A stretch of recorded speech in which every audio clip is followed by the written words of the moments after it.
र हाम्रा स्थानीय तहहरू लोकतन्त्रका एउटा नमुना थलोहरू बन्न सकुन्। यस काममा तपाईँ जनप्रतिनिधिहरूलाई सफलता प्राप्त होस्, म शुभकामना पनि दिन चाहन्छु। यसो गरिरहँदा म फेरि पनि दोहोऱ्याएर भन्न चाहन्छु, कमरेड जागृत भेटवाललाई एउटा मानक मानेर, जनप्रतिनिधि कस्तो हुनुपर्छ भन्ने बारेमा एउटा दृष्टान्त मानेर उहाँलाई आदर्श मानेर अगाडि बढियो भनेदेखि मलाई लाग्छ हामीले धेरै कुराहरू गर्न सक्छौँ। निश्चय नै उहाँले काम गर्दाको बेला र अहिलेको हामीले काम गर्दाको बेलामा केही भिन्नताहरू छन्। हिजो एक अवस्था उहाँले पञ्चायतभित्र एउटा प्रतिरोधको आवाजको रूपमा काम गर्नुभयो। अर्को बेला अर्को दुईटै कार्यकाल प्राय छोटो नेकपा एमालेको नेतृत्वको सरकार बाहेक उहाँ प्रतिपक्षी भूमिकामा रहनुभयो। आज हामी प्रतिपक्षी भूमिकामा होइनौँ, राज्यको नेतृत्व गर्ने भूमिकामा छौँ। प्रतिपक्षमा रहँदाका जनप्रतिनिधिको भूमिका र सत्ता सञ्चालन गर्दाको जनप्रतिनिधिको भूमिकामा निश्चय नै भिन्नता हुन्छ। तर केही कुराहरू भने दुवै बेला उस्तै हुन्। जहाँ रहे पनि हामीले जनताको सेवा गर्ने हो, चाहे प्रतिपक्ष हौँ चाहे सत्ता पक्ष हौँ। निष्ठा र सादगी उस्तै हो, चाहे सरकारमा रहौँ हामी चाहे प्रतिपक्षमा रहौँ। देश र जनताको सेवाको हाम्रो आदर्श उस्तै हो, चाहे सरकारमा रहौँ चाहे प्रतिपक्षमा रहौँ। उहाँलाई आदर्श मानेर हामी अगाडि बढ्नु जरुरी छ। म यति कुरा कमरेडहरूसँग निवेदन गर्न चाहन्छु। कमरेडहरू, नेपालको कम्युनिस्ट आन्दोलन एउटा भयावह सङ्कटबाट भर्खरै बाहिर आउन सफल भएको छ। गएका केही समय नेपाली कम्युनिस्ट आन्दोलनलाई छेदविच्छेद पार्ने असाध्यै भयानक षड्यन्त्रहरू भए, जसलाई कमरेडले नजिकबाट निहाल्नु भएको छ। सतहमा हेर्दा त्यति बेलाको विरोध केपी शर्मा ओलीको विरोध जस्तो देखिन्थ्यो, तर त्यो केपी ओलीको मात्रै विरोध थिएन। केपी ओलीको विरोधको नाउँमा राष्ट्रले विगत केही वर्ष यतापट्टि हासिल गरेका उपलब्धिहरूलाई उल्ट्याएर देशलाई फेरि अस्थिरतातिर, फेरि प्रतिगमनतिर, फेरि विदेशी हस्तक्षेपतिर, फेरि जातीय द्वन्द्वतिर र फेरि निराशा र विषादतिर लैजाने उद्देश्यले ती कुराहरू केन्द्रित भएका थिए। कमरेडलाई थाहा छ, कमरेड केपी शर्मा ओलीको नेतृत्वमा विगत केही वर्ष यतापट्टि राष्ट्रिय राजनीतिले एउटा नयाँ उचाइ हासिल गर्यो। म केही कुराहरू मात्रै संक्षेपमा त्यस सम्बन्धमा निवेदन गर्न चाहन्छु। सबैभन्दा पहिलो कुरा, कमरेड केपी शर्मा ओलीको नेतृत्वमा नेपालले विगत केही वर्ष यतापट्टि एउटा नयाँ राष्ट्रियताको सन्दर्भमा एउटा नयाँ उचाइ हासिल गर्यो। त्यो उचाइ भनेको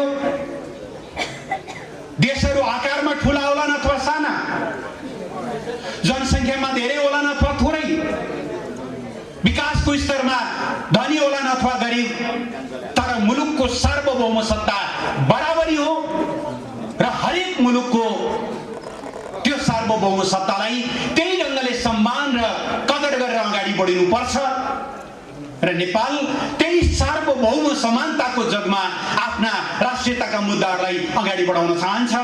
यो मानक हामीले स्थापित गर्यौँ। यसको पहिलो सुरुवात भएको थियो संविधान निर्माण गर्ने बेलामा। नेपाली जनताले संविधान बनाइरहँदा हामीमाथि भयानक बाह्य हस्तक्षेप भयो। नेपाली जनताले आफै संविधान बनाउन पाइँदैन। हामीले भनेको मितिमा संविधान जारी हुनुपर्छ, त्योभन्दा अगाडि गर्न पाइँदैन। हामीले भनेका एजेन्डाहरू त्यसमा राख्नुपर्छ, हामीले भनेभन्दा बेगर त्यो ल्याउन पाइँदैन। हामीलाई डिक्टेट गर्ने प्रयत्न भयो। जब नेपाली जनताले त्यसलाई अस्वीकार गरे, नेपाली जनता जो जम्मा 5 महिना अगाडि भएको थियो भूकम्पले थिलो भएको त्यो नेपालमाथि डरलाग्दो नाकाबन्दी लगाएर घुँडा टेकाउने प्रयत्न भयो। तर कमरेड केपी शर्मा ओलीको नेतृत्वमा नेपालले एउटा देशभक्तिपूर्ण आन्दोलन गर्यो, एउटा लडाईँ लड्यो हामीले घुँडा टेकेनौं, हामीले नाकाबन्दीलाई घुँडा टेकाइ छाड्यौं र नेपालको सार्वभौम सत्तालाई, नेपालको स्वाभिमानलाई उचा उठायौं। त्यो क्रम आज पनि निरन्तर जारी छ। नाकाबन्दीको प्रतिरोधबाट त्योभन्दा अगाडि आफ्नो संविधान आफै बनाउन पाउनुपर्छ भन्ने अभियानबाट सुरु भएको थियो हाम्रो देशभक्तिपूर्ण आन्दोलन। अस्ति कालापानी लिपुलेख र लिम्पियाधुरा समेटेर नक्सा बनाउने प्रकरणसम्म आइपुग्दा त्यसले एउटा उचाइ लिएको छ। अर्थात् केपी ओलीको नेतृत्वमा मुलुकले स्वाभिमानको, स्वाधीनताको र राष्ट्रियताको रक्षाको एउटा नयाँ उचाइ हासिल गरेको छ। दोस्रो, केपी ओलीको नेतृत्वमा हामीले मुलुकमा राष्ट्रिय एकताको एउटा नयाँ अभियान सञ्चालन गरेका छौं, नयाँ उचाइ हासिल गरेका छौं। सम्झिनुस् त कमरेडहरू, करिब 10 वर्षदेखि सुरु भएका 5-6 वर्ष अगाडिसम्म विद्यमान रहेका केही प्रवृत्तिहरू मुलुक झन्डै गृहयुद्धमा फस्ने अवस्था भएको थियो। पहाड र मधेसको बीचमा द्वन्द्व बढाउने, जातिको बीचमा कलह चर्काउने, धर्मको बीचमा विद्वेष सिर्जना गर्ने। मैले कुनै मधेसी साथी देखेँ भने डराउनु पर्ने, मलाई देख्यो भने मधेसी साथी तर्सिनु पर्ने, खस आर्यहरूले नजिक कुनै जनजाति मंगोल मूलको कोही साथी हुनुहुन्छ भने सशंकित हुनुपर्ने, पहिचानको नाउँमा, आत्मनिर्णयको नाउँमा देशलाई जातीय राज्य र जातीय कलहतिर लैजाने एउटा भयानक षड्यन्त्र मुलुकमा भएको थियो। त्यसको विरुद्ध राष्ट्रिय एकताको अभियान कमरेड केपी शर्मा ओलीको नेतृत्वमा हामीले अगाडि बढायौं र आज देश त्यो जातीय द्वन्द्वको चक्रबाट मुक्त भएको छ। हामीले गाएको राष्ट्रगान जस्तै सयौं थुङ्गा फुलका हामी एउटै माला नेपाली भने जस्तो फुलका थुङ्गाहरू अलग अलग छौं, रङ फरक छ, आकार फरक होला, बास्ना फरक होला, तर हामीलाई जोड्ने धागो एउटै छ। हामी एउटै नेपाली मालामा आबद्ध भएका छौं। राष्ट्रिय एकताको यो अभियान हामीले अगाडि बढाएका छौं। तेस्रो, वर्षौंको द्वन्द्वले मुलुकमा हाम्रा विकास र समृद्धिका सपनाहरू ओझेलमा परेका थिए। हामीले विकासको सपना नै देख्न छोडेका थियौं। आफ्नो देशमा रेल आउँछ, नेपाल जस्तो भूपरिवेशित देशले पनि समुद्रमा पानी जहाज चलाउन पाउँछ, अथवा हाम्रै नदी नालाहरूबाट पनि जहाजहरू चलाएर भारतको बाटो बंगालको खाडीसम्म, हिन्द महासागरसम्म पुग्न सकिन्छ। काठमाडौँबाट तराई 58 मिनेटमा झर्न सकिन्छ। काठमाडौँ बाहेक पनि अन्त एयरपोर्टहरू हुन सक्छन्, गाउँ-गाउँमा पनि हस्पिटलहरू आउन सक्छन्। यो त हाम्रा सबैका निम्ति सपना जस्तो विषय भएका थिए। हामीले सपना देख्नै छोडेका थियौं। देश समृद्ध बन्छ, आफ्नै पालामा मुलुक अगाडि बढ्छ। हामीले त्यो विश्वास नै हाम्रो धर्मराएको थियो, टुटेको थियो। तर उहाँको नेतृत्वमा हामीले हाम्रा समग्र बहसहरूलाई डाइभर्ट गर्यौं र हाम्रा बहसहरूलाई विकासमा केन्द्रित गर्यौं। किनभने राजनीतिक क्रान्ति पूरा भइसकेपछि, देशमा लोकतन्त्र आइसकेपछि पनि यदि जनताको जीवनमा परिवर्तन आउँदैन, जनताले आफ्नो जीवनमा आएको बदलाव अनुभूत गर्न पाउँदैनन् र जनताले अरू मुलुकले गरेको विकास यहाँ अनुभूत गर्न पाउँदैनन् भने ती राजनीतिक परिवर्तन अर्थहीन, खोक्रा हुन पुग्छन्। हामीले विकास र समृद्धिका बहसहरूलाई अगाडि बढायौं। यस्ता केही नयाँ मानकहरू स्थापित गर्दै मुलुक अगाडि बढ्दै थियो र यसलाई भत्काउने, यसलाई अन्त्य गर्ने, यसलाई सफल हुन नदिने प्रयास पनि सँगसँगै चलिरहेका थिए। पहिलोचोटि त साथीहरू सफल पनि भए। 2072 साल असोजमा कमरेड केपी ओली पहिलोचोटि प्रधानमन्त्री बन्नुभयो। नाकाबन्दीको सामना गर्नुभयो, चीनसँग पारवान सन्धि गर्नुभयो, अब उपरान्त नेपालमा कहिल्यै नाकाबन्दी नहुने कुराको ग्यारेन्टी गर्नुभयो। तर बेजिङबाट काठमाडौँ ओर्लिन पाउँदा नपाउँदै पात्रहरू यिनै हो। प्रचण्ड, नारायण काजी, माधव नेपाल कमरेड सहितका कमरेडहरूले घेराबन्दी सुरु गरिसक्नु भएको थियो। त्यत्रो ऐतिहासिक काम गरेको सरकारले 9 महिनाभित्रै राजीनामा दिनुपर्ने, प्रधानमन्त्री हट्नुपर्ने अवस्था सृजना भयो। त्यसपछि कांग्रेस र माओवादीको एउटा अपवित्र गठबन्धन बनाएर मुलुकलाई बन्धक बनाउने। धन्यवाद कृष्ण भक्त कमरेड। म कमरेड मेरो प्रिय मित्र कमरेड बाबुराम खरेल अघि बोल्नु पनि भयो कति मिठो शब्दमा। हामीले गुल्मीका सायद कुनै एउटा त्यस्तो गोरेटो छैन होला, त्यस्तो कुनै खोल्सो छैन होला जहाँ हामीले सँगसँगै ननापेका हौँ। म बाबुराम खरेललाई पनि त्यसै गरी मुल्दाहरूको पक्षमा उभिनु भएकोमा दृढ स्वागत र समर्थन गर्न चाहन्छु। कमरेडहरू, मैले भन्दै थिएँ त्यसरी त्यो सरकारलाई गिराएर कांग्रेस र माओवादीको संयुक्त सरकार बनाएर कहिले संविधान संशोधनको नाउँमा, कहिले प्रदेशको सीमा हेरफेर गर्ने नाउँमा, कहिले नागरिकताको नाउँमा मुलुकलाई बर्बाद बनाउने एउटा प्रयास भएको थियो। तर हामीले एक्लै लड्यौं। तत्कालीन अवस्थामा एमाले एक्लै लड्यो। हामीले मेची महाकाली अभियान सञ्चालन गर्यौं। 70 मा झण्डै हाम्रो सिङ्गो नेतृत्वलाई एउटै चिहान बनाउने प्रयत्न भयो। त्यसलाई हामीले चिर्यौं र हामीले चलाएका त्यही अभियानको बलमा स्थानीय तहको निर्वाचनमा हामी पहिलो शक्ति बनेर अगाडि आयौं। त्यसपछि गएको निर्वाचनमा हामीले नेकपा एमाले र नेकपा माओवादी केन्द्र सँगै चुनाव लड्यौं। चुनावपछि पार्टी एकता पनि गर्यौं। तपाई जनताहरुमा र हामी कार्यकर्ताहरुमा एउटा ठूलो उत्साह पनि थियो। पुष्पलालले सुरु गर्नुभएको, तर पुष्पलालकै पालामा विभाजित भएको कम्युनिस्ट आन्दोलनलाई हामीले एकीकरण गर्न पायौं। हामीले ठूलो गर्व गर्यौं। कहिल्यै देख्न नपाएको बहुमतको सरकार, झण्डै 2/3 बहुमतको सरकार हामीले देख्यौं। हामीले गर्व गर्यौं र अब यही पार्टीको नेतृत्वमा मुलुक परिवर्तन हुन्छ। अब यही सरकारको नेतृत्वमा नयाँ समृद्ध नेपाल निर्माण हुन्छ। हामीले असाध्यै ठूलो उत्साहका साथ हामी काममा पनि खट्यौं।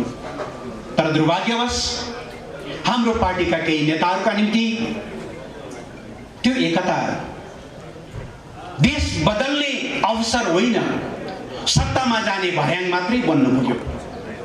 र जब उहाँहरूले देख्नुभयो अब यही हिसाबले जाँदा सत्तामा पुग्न सकिँदैन, केपी ओलीको लोकप्रियताको ग्राफ बढ्न थाल्यो।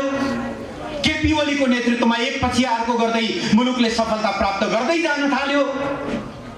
त्यसपछि पार्टी भित्रैबाट षड्यन्त्रका चक्रव्यूहहरू सुरु भए। आज कम्युनिस्ट आन्दोलन किन सङ्कटमा पर्यो, मैले थोरै संक्षेपमा केही प्रतिनिधिमूलक घटनाहरूलाई कमरेडहरु समक्ष राख्न चाहन्छु। हामी त सरकारमा थियौं। हाम्रो ध्यान जनताले हामीलाई जुन एउटा अभूतपूर्व अवसर दिनुभएको छ देश बदल्नका लागि, यसलाई कसरी सफल बनाउने हाम्रो ध्यान रात दिन त्यस कुरामा केन्द्रित थियो र मुख्यतया 5 वटा क्षेत्रमा केन्द्रित भएर हामीले आफूलाई अगाडि बढायौं। पहिलो, संहिताको कार्यान्वयन र संविधानको सफल अभ्यास गर्ने कुरामा हाम्रो ध्यान केन्द्रित भयो।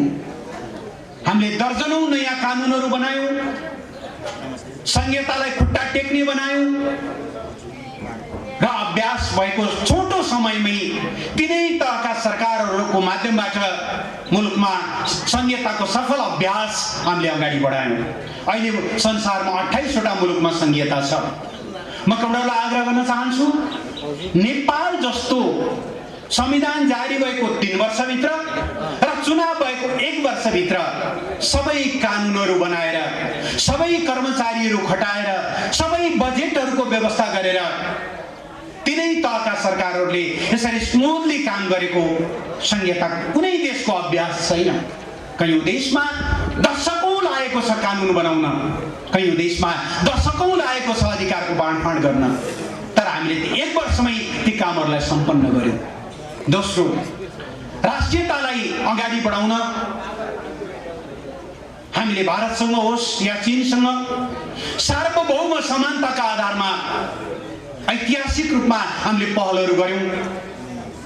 भारतसँग नाकाबन्दीको तहमा झरेको सम्बन्धलाई विकास साझेदारीमा स्तरोन्नति गर्यौं। चीनसँग नयाँ ढङ्गको समझदारी विकास गरेर अगाडि बढ्यौं। र जब नेपाल स्थिरताको बाटोमा अगाडि बढ्यो, वर्षौं वर्षसम्म ओझेलमा परेका अमेरिकासँगका सम्बन्धहरू, रुससँगका सम्बन्धहरू, बेलायतसँगका सम्बन्धहरू, फ्रान्ससँगका सम्बन्धहरू, जापान लगायत हाम्रा विकास साझेदारहरूसँग हाम्रा सम्बन्धहरू एउटा नयाँ उचाइमा उठे। नेपाल सुनिन थाल्यो संसारमा। विश्व आर्थिक मञ्च, जसलाई पुँजीवादीहरूको क्लब पनि भन्ने गर्छन् कतिपयले, त्यो ठाउँमा नेपालको प्रधानमन्त्रीलाई पहिलोचोटि बोलाएर एकातिर विकसित 20 वटा देशहरू, G20 का देशहरू, अर्कोतिर नेपालको प्रधानमन्त्री राखेर अबको विश्व अर्डर कस्तो हुनुपर्छ, विश्व प्रणाली कस्तो हुनुपर्छ भनेर बहस गराउने तहसम्म नेपालको प्रोफाइल त्यसरी बढाउने कामहरू भयो। राष्ट्रियताका क्षेत्रमा हामी यो ढङ्गले अगाडि बढ्यौँ।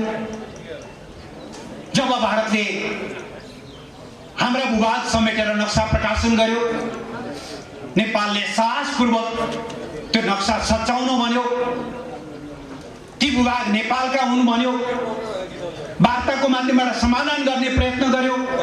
त्यो नभएपछि नक्सा प्रकाशन गर्यो, संविधान संशोधन गर्यो। यहाँ केही मान्छेहरूले कोलाहल गरे केपी ओलीको कारणले भारतसँगको सम्बन्ध बर्बाद भयो भनेर। तर राष्ट्रियताको पक्षमा बोल्दा, आफ्नो राष्ट्रिय हितको पक्षमा बोल्दा सम्बन्ध बर्बाद हुँदैन। अस्ति मात्रै माघमा मैले भारतको भ्रमण गरेँ। भारतीय समकक्षी एस जयशंकरसँग हामीले संयुक्त आयोगको 6औं बैठकको संयुक्त अध्यक्षता गर्यौं। त्यहाँ नेपालले पहिलोचोटि कालापानी लिम्पियाधुरा लिपुलेकको विषय एजेन्डामा राख्यो र यो विषय छिटोभन्दा छिटो टुङ्ग्याउनु पर्छ भनेर हामी दुवै पक्ष सहमत भयौं। हो, समस्या टुङ्गिसकेको छैन, तर एजेन्डा बन्यो, वार्ताको टेबलमा आयो। कुरा त राख्न सकिँदो रहेछ त, कुरा राखेर त कुरा बिग्रिँदो रहेछ त। तर विगतमा सम्बन्ध राम्रो बनाउनु पर्छ भन्ने नाउँमा आफ्ना कुराहरू बोल्न नसक्ने, बोलमा खालि मुखभरि पानी भने जस्तो राष्ट्रियताको कुरा आयो कि म्याउ म्याउ गर्ने कुराले नेपालको शिर निहुरिएको थियो। हामीले यो ढङ्गले नेपालको शिर माथि उठाउने कामहरू गर्यौँ। त्यसो हामीले विकास र समृद्धिका विकासका दीर्घकालीन रणनीतिक महत्त्वका ठुला ठुला अभियानहरू अगाडि बढायौँ। सरकारसँग एउटा सपना छ। अहिले हामी पूर्वाधारको क्षेत्रमा कुरा गर्ने हो भने 4वटा पूर्व पश्चिम राजमार्गहरू, सबभन्दा तल हुलाकी राजमार्ग, जसको भारतीय सहयोगमा बनेको 315 किलोमिटर अस्ति मात्रै 2 दिन अगाडि मात्रै भारतले हस्तान्तरण गरेको छ। सबभन्दा तल हुलाकी राजमार्ग, त्यसपछि पूर्व पश्चिम राजमार्ग, त्यसलाई 4 लेन 6 लेन 8 लेनका बनाउने, त्योभन्दा माथि मदन भण्डारी राष्ट्रिय राजमार्ग र त्योभन्दा माथि पुष्पलाल लोकमार्ग। 4वटा पूर्व पश्चिम राजमार्गहरू र 6वटा उत्तर दक्षिण राजमार्गहरू, Mechi corridor, Koshi corridor, Trishuli corridor, Kaligandaki corridor, Karnali corridor र महाकाली कोरिडोर। यसरी 6वटा उत्तर दक्षिण र 4वटा पूर्व पश्चिम सडक सञ्जालहरूबाट देशलाई अगाडि बढाउने। आज मात्रै सम्माननीय प्रधानमन्त्रीज्यूले 165वटै निर्वाचन क्षेत्रका सबभन्दा महत्त्वपूर्ण सडक पूर्वाधारहरूको एकैचोटि शिलान्यास गर्नुभयो। 2200 किलोमिटर बाटो अबको 2 वर्षभित्र बन्नेछ। प्रत्येक निर्वाचन क्षेत्रका रणनीतिक महत्त्वका सडकहरूको हामीले निर्माण गर्यौँ। सुरु गर्दैछौँ। अस्ति मात्रै सबै प्रदेश, सबै पालिका प्रमुखका केन्द्रहरूसम्म पिच सडक पुर्याउने गरी अर्को सडक सञ्जालको कामहरू सुरुवात गरिएको छ। पोखरा र भैरवामा नयाँ एयरपोर्ट निर्माणको अन्तिम चरण पुगेको छ। काठमाडौँदेखि तराई अब 58 मिनेटमा आउने गरी फास्ट ट्र्याक द्रुत गतिले निर्माण भएको छ। चिनिया रेललाई केरुङ हुँदै काठमाडौँ, भारतीय रेललाई रक्सौल हुँदै काठमाडौँ लगेर यसरी आधुनिक सडक सञ्जालबाट देशलाई जोड्ने गरी दीर्घकालीन रणनीतिक पूर्वाधारका क्षेत्रमा हामीले यसरी कामहरू अगाडि बढाउँदै लग्यौँ। हामी ठुला र दीर्घकालीन काममा मात्रै केन्द्रित भएनौँ, जनताको जीवनलाई प्रत्यक्ष प्रभाव पार्ने काममा पनि हाम्रो उत्तिकै ध्यान थियो। जस्तो अस्ति मङ्सिर 15 गते मात्रै हामीले एकैसाथ देशका 396वटा पालिकामा न्यूनतम 5 बेडदेखि लिएर बढीमा 15 बेडसम्मका अस्पतालहरूको शिलान्यास गर्यौं। अबको 2 वर्षभित्र नेपालको कुनै यस्तो पालिका हुने छैन जहाँ न्यूनतम 5 बेडको अस्पताल नभएको होस्। प्रत्येक ठाउँमा हामी त्यो अस्पताल पुर्याउँदैछौँ। सबै नागरिकहरूलाई अनिवार्य स्वास्थ्य बिमामा हामी आबद्ध गर्दैछौँ। राष्ट्रपतिले संस्थालाई अत्यन्त धेरै विवादमा पार्ने कोसिस भयो, तर राष्ट्रपति महिला कार्यक्रम अन्तर्गत अहिले एउटा हेलिकप्टर स्ट्यान्ड बाई छ जसले बाजुरामा कोही महिला सुत्केरी हुनुभयो तर सालनाल छुट्टिएन भने, डोल्पामा कोही महिला सुत्केरी हुनुभयो तर पेट भित्रै बच्चा चाहिँ मृत अवस्थामा छ भने त्यस्ता महिलाहरूलाई उद्धार गरेर सयौं महिलाहरूको जीवन उसले चाहिँ बचाउने गरी हामीले जनताको जीवनमा यसरी प्रत्यक्ष प्रभाव पार्ने कामहरू गर्यौं। अबको 2 वर्षभित्र नेपालका कुनै नागरिकको छानामा अब खर रहने छैन, फुसको छाना रहने छैन। हामी सबैले जस्ताको छानाद्वारा उहाँहरूको घरलाई उज्यालो बनाउँदैछौँ। देवी गेवाली लागिरहनु भएको छ। अबको 2 वर्षभित्र कोही पनि नागरिक अब भूमिहीन रहने छैन, सुकुम्बासी रहने छैन। बस्नका लागि उसले आफ्नै ओत पाउनेछ। यी कामहरू मार्फत हामी जनताको जीवनमा परिवर्तन गर्ने कामहरू अगाडि बढायौँ। 5औं हामीले भ्रष्टाचार नियन्त्रणको सुशासनको क्षेत्रमा काम गर्यौं।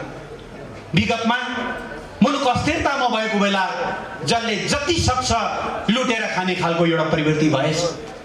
सरकारी जग्गा भन्ने हो भने प्रधानमन्त्री निवासकै अगाडिको ललिता निवास, त्यो 100 रोपनी भन्दा बढी मूल्यवान जग्गा, अरबौं पर्ने जग्गा व्यक्तिले इनामिना गर्ने, यस्ता धेरै खालका भ्रष्टाचारका काण्डहरू भए थिए जसलाई यो सरकार आएपछि हामीले उधिन्यौं। अख्तियारले उधिन्यो, सिआइबीले उधिन्यो, सम्पत्ति शुद्धिकरणले उधिन्यो, राजस्व अनुसन्धानले उधिन्यो। आज भ्रष्टाचारीहरू जेलमा छन्, उनीहरू अख्तियारमा या अदालतमा तारिक आइरहेका छन्। यी सबै कामहरू सरकारको ध्यान यी कुराहरूमा केन्द्रित थियो। तर यही नै बेला हाम्रा केही नेता कमरेडहरू सरकार कसरी ढाल्न सकिन्छ, सरकार कसरी असफल बनाउन सकिन्छ, उहाँको रातो दिन देखाउन र चिन्ता त्यही कुरामा केन्द्रित हो। गाउँमा एउटा उखान छ, बाघको मुख हेर्नु पर्यो भने बिरालोको मुख हेर्नु, शत्रुको मुख हेर्नु पर्यो भने दाजुभाइको मुख हेर्नु भन्छ। हामीले त विरोधीहरूको मुख हेर्नै नपर्ने भयो। टेलिभिजन खोल्नुहोस्, सरकारको सबभन्दा चर्को विरोध कसैले गरेको छ भने हाम्रै नेताहरूले गरिरहनु भएको छ, हाम्रै सांसदहरूले गरिरहनु भएको छ। देशमा यत्रा परिवर्तनहरू आइरहेका छन्, तर एक दिन कहीँ कतै सकारात्मक सरकारले यो चाहिँ राम्रो गर्यो भन्ने कुरा कहीँ सुन्न पाइँदैन। विरोधी भन्दा अगाडि बढेर जनतामा निराशा फैलाउने, जनतालाई हतोत्साही बनाउने कस्तो हुन्छ भन्नुहुन्छ भने कुनै पनि लडाईँ जित्नुभन्दा अगाडि सबभन्दा पहिले तपाईले मनोबल जित्नुपर्ने हुन्छ। सायद यही ठाउँमा कुनै बेला भएको एउटा कार्यक्रममा मैले एउटा कथा एउटा सन्दर्भ सुनाएको थिएँ जस्तो लाग्छ। सुन्नुभएका कमरेडरलाई सुनिसकेको लाग्ला, नयाँ कमरेडरलाई नयाँ नै लाग्न सक्छ। तपाईले सुनिरहेको जानिरहेको एउटा सन्दर्भ छोटोमा म राख्न चाहन्छु। हामी सबैले महाभारत पढेका छौँ। महाभारतको युद्धमा जब कौरवपट्टिका सेनापतिहरू एक एक गरेर ढल्न थाले, भीष्म पितामह ढलेर सरसैयामा सुते, गुरु द्रोणाचार्य अश्वत्थामा हथोहथ भन्ने कुरा सुनेर छोरो मरेको पिरमा उनी पनि सिद्धिए, कृपाचार्य मारिए, अरू तमाम मारिसकेपछि कौरव सेनामा सेनापतिको खडेरी भयो। त्यसपछि दुर्योधन आफ्नो मिज्यू कर्ण कहाँ गयो र उसले हात जोडेर भन्यो, मिज्यू तिमी मेरो सेनापति बन्दियौ भनेर। कर्णले सुरुमा त मानेनन्, कहाँ म सेनापति हुने, सेनापति हुन त राजा अथवा राजकुमार चाहिन्छ, म त सुतपुत्र, मैले सुहाउँदैन। तर धेरै अनुनय विनय गरेपछि कर्णले भने अन्तिममा ल ठिक छ, यस्तो दुःखको बेलामा तिमीले भनेपछि मैले नाइ भन्दिनँ, म अरूलाई त गन्दिनँ, मेरो टक्करको भनेको एउटा अर्जुन हो, अर्जुनलाई म हरेक कुरामा हराउन सक्छु, तर एउटै कुरामा मेरो एउटा अभाव छ, अर्जुनसँग कृष्ण जस्तो कुशल सारथी छन्, तिमीले पनि मलाई त्यस्तै असल सारथी खोजेर ल्याइदेऊ, म तिम्रो सेनापति बनेर यो लडाईँ जिताइदिन्छु। कसलाई बनाउने सारथी खोज्दै गएपछि एकदम कुशल सारथी शल्य राजा हुन् भन्ने थाहा भयो र दुर्योधनले गएर मामा तपाईले चाहिँ कर्णको सारथी बनिदिनु पर्यो भन्नु। अब राजाले भनेपछि नमान्नु मिलेन। तर शल्य त पाण्डव मध्येका दुईटा कान्छा पाण्डवहरूका मामा थिए, उनको मन उता पाण्डवतिर थियो। यो पृष्ठभूमि राखेर मैले के भन्नु खोजेको भने भोलिपल्ट लडाइँमा जाने बेला भयो। शल्य बिहानदेखि के भन्छन् भने ओहो सेनापतिज्यू मैले त आज सपना असाध्यै नराम्रो देखेँ, आज लडाइँ हारिन्छ कि हो, खै राम्रो लक्षण छैन। हा मामा हिँड्नुहोस् गुरु। कर्णले भन्छ अलि पर गएपछि बाफरे बाफ सुन्नुभयो सेनापतिज्यू, त्यो अर्जुनको ताण्डवको त्यो के अरे गाण्डीवको त्यो टङ्कार त कस्तो चर्को, बाफरे मेरो त कानै थुनियो। हत्तेरिका तपाईँले सक्नु होला र त्यो आधा मनोबल त्यही हो। अलि पर गएपछि सेनापतिज्यू हेर्नु त पर कस्तो गिद्धहरू घुमेका, खै आज त यो लडाइँ त जितिएला जस्तो छैन भन्दै भन्दै मैदानमा पुग्दासम्म कर्णको मनोबललाई आधा गिराएर पराजित मनस्थितिका साथ शल्यले त्यहाँ पुर्याए र परिणाम हामी सबैलाई थाहा छ। ती महावीर कर्णले पनि लडाइँ हारे। मैले यो कथा यहाँ किन उठाउनु खोजेको भने आज नेपाल त्यस्तै एउटा कठिन लडाइँ लडिरहेको छ। गरिबी विरुद्धको लडाइँ, बेरोजगारी विरुद्धको लडाइँ, राष्ट्रियतालाई रक्षा गर्ने लडाइँ, देशलाई समृद्ध बनाउने लडाइँ। तर हाम्रा सारथीहरूले के भन्छन्, यो देश त बन्दैन, बर्बाद छ, खतम छ, देश त अँध्यारोमा गइरहेको छ। हामीलाई निरन्तर मनोबल खस्काउने मात्रै काम ती नेताहरूले गर्नु। हामीले 9 जनाको सचिवालय बनाएका थियौँ। त्यो सचिवालयलाई हामीले फुर्काएर यसलाई त कोर अफ द लिडर अर्थात् नेतृत्वको पुञ्ज, नेतृत्वको गुदी बन्यो। तपाईँहरूलाई सुन्दा बडो पीडाबोध होला। त्यो नेतृत्वको पुञ्ज बनिने कोर अफ द लिडरसिपमा करिब 75वटा बैठक बस्यो होला यो 3 वर्षको बिचमा। कहिल्यै पनि अबको 10 वर्षभित्र नेपाललाई कहाँ पुर्याउने, अब नेपाल राजनीतिक स्थायित्वको एउटा आधार बन्न सक्दैन। उहाँले प्रतिनिधि सभा विघटन गर्नु राजनीतिक स्थायित्वको लागि, नयाँ निकासको लागि। किनभने तपाईँ यहाँबाट काठमाडौँ हिँड्नु भएको छ, तपाईँको गाडी जाँदै जुगेडीमा बिग्रियो भने एकछिन त तपाईँ मर्मत गर्ने कोसिस गर्नुहुन्छ, तर त्यो गाडीले तपाईँलाई काठमाडौँ पुर्याउँदैन भन्यो भने तपाईँले त्यो गाडी बदल्नुपर्छ, अर्को नयाँ गाडी लिएर जानुपर्छ। 74 सालको जनादेशले हामीलाई गन्तव्यमा पुर्याउने भएन। हामी ताजा जनादेशमा गयौँ, ताजा जनादेशमा जाने निर्णय गऱ्यौँ। ठिक छ, अदालतले उल्टाइदियो। हाम्रा आफ्ना रिजर्भेसन्सहरू छन्, तर अदालतको आदेशलाई पालना गरेर हामीले संसदको बैठक बोलायौँ। तर तपाईँले देख्नुभयो संसद पुनर्स्थापना भएको सभा 1 महिना भएको छ, तर कुनै गति, कुनै अग्रगति, कुनै त्यसले निकास दिने अवस्था छैन। मुलुक ढिलो चाँडो फेरि चुनावतिर जाने परिस्थिति निर्माण भएको छ। यही परिस्थितिभित्र गएको फागुन 23 गते सर्वोच्च अदालतले अर्को एउटा फैसला गर्यो। तपाईँहरूले एकीकरण गरेर बनाएको पार्टीको नाम ऋषि कट्टेलको पार्टीको नामसँग जुझ्न आएको हुनाले त्यो नाम सदर भएन, त्यो नाम बदर हुन्छ। तपाईँहरूले एकता गर्ने हो भने नयाँ नाम लिएर फेरि आउनुहोस् 15 दिनभित्रमा, होइन भने तपाईँहरू पुरानै ठाउँमा फर्किनु हो। अदालतले एकताको ढोका बन्द गरेका थिएन त्यसले, तर एकता गर्न चाहेको भए पो एकता हुन्थ्यो। उहाँहरू त त्योभन्दा अगाडि नै एकतालाई भत्काउने बाटोमा लाग्नु भएको थियो। त्यसले गर्दा यो 15 दिनको अवधिभित्र एकता गर्नु सम्भव भएन। हामी पुरानै नेकपा एमालेलाई पुनर्जीवित गरेर नयाँ ढङ्गले अगाडि बढिरहेका छौँ। अहिले केही कमरेडहरू यो नेकपा एमालेमा फर्केर यो पार्टीलाई बलियो बनाएर यसलाई सुदृढ गरेर अगाडि बढ्नुको साटो फेरि पार्टीलाई विखण्डित गर्ने, समानान्तर गतिविधिहरू गर्ने र पार्टीलाई भित्रैबाट कमजोर गर्ने गतिविधिमा संलग्न हुन थाल्नु भएको छ। म कमरेडलाई उहाँहरूलाई आग्रह गर्न चाहन्छु, इतिहासबाट पाठ सिक्नुहोस्। हिजो यस्तै गरी 2054 सालमा पार्टी विभाजन गरिएको थियो। परिणाम के भयो? आन्दोलनलाई त हामीले पुनर्व्यवस्थित गर्यौँ, विभाजित साथीहरू 3 वर्ष 4 वर्षपछि एउटा पनि सिट जित्न नसकिकन फेरि मूलधारमा आउनु पर्यो।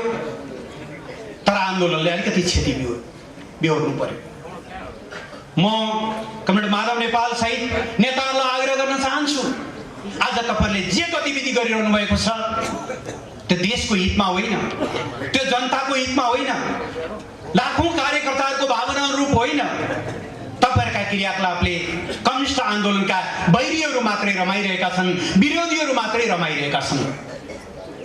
जनताहरू असाध्यै दुखित छन्। यो बाटो पतनको बाटो हो, यो बाटो विनाशको बाटो हो। यो बाटोबाट तपाईहरु कहीँ पनि पुग्नुहुन्न। फर्किनुहोस्। हामी 23 गते अगाडि जे हो ती कुराहरूलाई बिर्सेर एकताको फराकिलो अँगालोमा तपाईहरुलाई समेट्न तयार छौं।